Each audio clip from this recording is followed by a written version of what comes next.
Once you have your piece pinned and glued on the corners, then we're going to take it over to the sewing machine here and we're going to start to stitch. And what that glue does is keep that lined up really nicely. So we're going to put our presser foot down. And the trick to this is that you just want to go slow and be patient. It's not going to take as long as you think. But you're going to just keep this edge lined up here.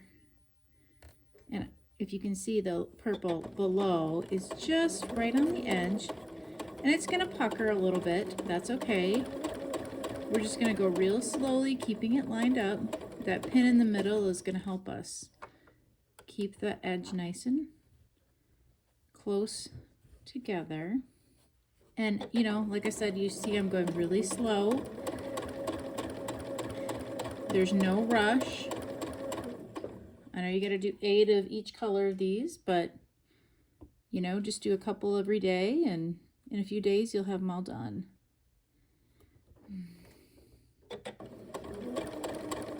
Going slow is better than picking out, although I will tell you that we should all learn to love our thread pickers. That's just part of the deal when you sew.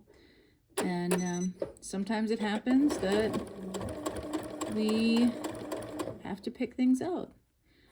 But in this case, this is just easy and slow, and I'm keeping my hands back, so I'm actually having some trouble. I'd probably keep my hands right on the edge there to keep those edges lined up. We're going to go off the edge and cut my thread. And what you can see is we have this puckery, crazy thing, but what we're going to do is we're going to take it over to the iron and we're going to get that all nice and square so that it looks like a 5-inch square. So this is where a little of the magic happens. So you can see it's all bunched up and you might think, man, I just ruined it, but you really didn't. These curved pieces are easier than you think. And so we're going to just take our iron and we're going to pull back. Now, right now I'm laying it so that the curved piece actually goes to the light side. You certainly can do it to the dark side as well.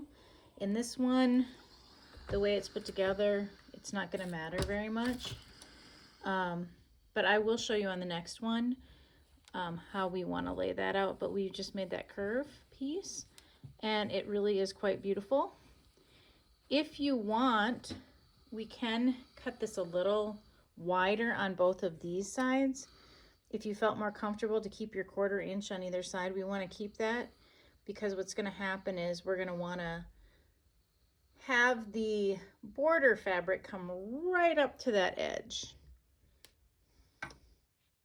So there is our one curved piece, and you're going to do that 8 times for each color, and then we can put it all together.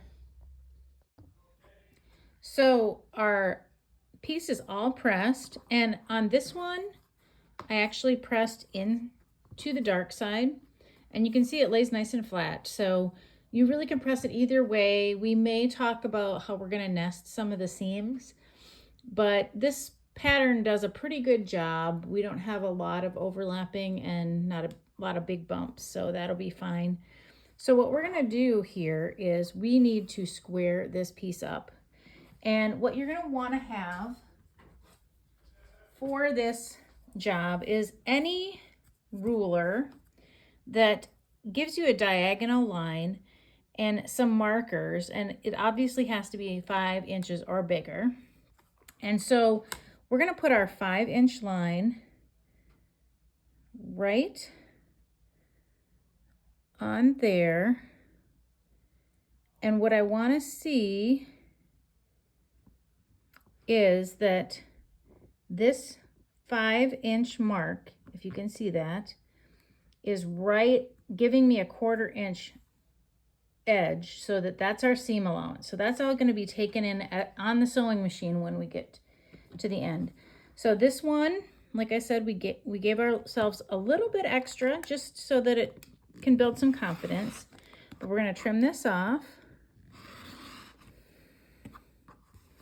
And now we have a perfect 5¼ inch block that's ready to be put together with another one. And so in the pattern, many of the blocks to make the petal look just like this. And so you can see the one that we did matches up. And like I said, these seam allowances are going to be taken in. So we're going to have this perfectly up to the edge. So I look forward to you doing some practice ones. Again, find some fabric. It does not matter if it's matching. It doesn't have to be like plain background. Anything that you have where you can get some 5½, 6 inch squares out of.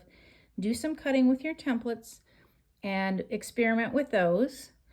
And in the next couple videos, I'll start bringing out the Fabulism fabric. You don't have to use that. You can use any fabric that you found, but I'm looking forward to working through this with you.